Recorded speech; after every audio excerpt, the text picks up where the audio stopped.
Driving home last night, I went to start up the car and the fuel pump did not come on. So I got the car home, no problem.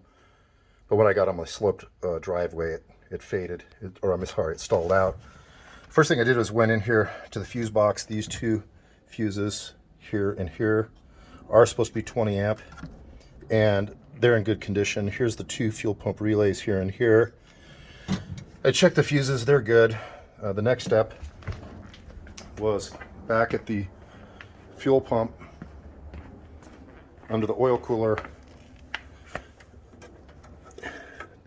Got in and checked all connections. All connections were good and tight.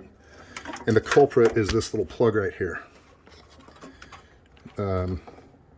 This piece of wire, you can see slides.